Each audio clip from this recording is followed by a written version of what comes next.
I love coming back to Whistler at the end of the year because it really does bring you back to the reasons why you got in and why you started sliding.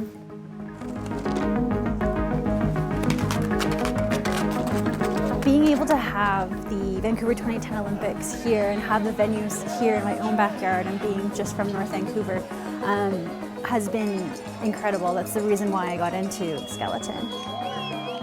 I've been given the nickname the Legacy Baby, and it's because I'm one of the first direct products of the Vancouver 2010 Olympic Games. They were 8, 9, 10 years old when the 2010 Games were on and saw the events and got hooked. Told myself this is what I'm going to do and just fully immersed myself in to see what the possibilities could be.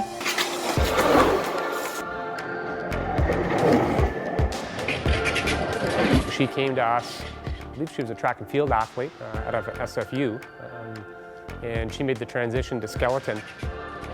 If it wasn't for our facility here, and if it wasn't for the sliding track at Whistler Sport Legacies, those opportunities simply wouldn't have been possible for her. The Vancouver 2010 Games, they inspired not only new up-and-coming high-performance athletes to come out and give skeleton or any other of the sports a try, but they also inspired those of a different generation to come out and actually see and experience everything that Whistler here has to offer. Whistler benefited by a number of different things in the Legacies. The community that we're standing in was built as the Athletes Village and is now employee housing. The highway improvements were unbelievable. And then the venues themselves, it was changing the culture of Whistler. Having an elite sport presence in a community like Whistler really benefits the community. It becomes a community that values exercise, values sport, all the life lessons that are experienced through sport. I love it when I see our school kids come and do a discovery program because we're introducing a sport that they would never have known if they didn't live in Whistler and we hadn't held the 2010 Games. 10 years down the road, we now have some athletes that are on, racing on an international stage, born and bred in Whistler and Pemberton for that matter, that are, have some very good long-term prospects as athletes in the sport. Yeah, as an athlete, these hills here are perfect for racing. They train you perfectly for any type of courses. Michael has been a long-time keen skier and has probably put more days here than anybody else I can think of.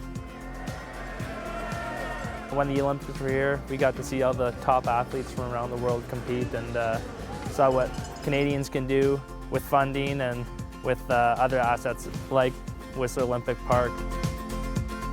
This is from the very first ever skeleton-only relay.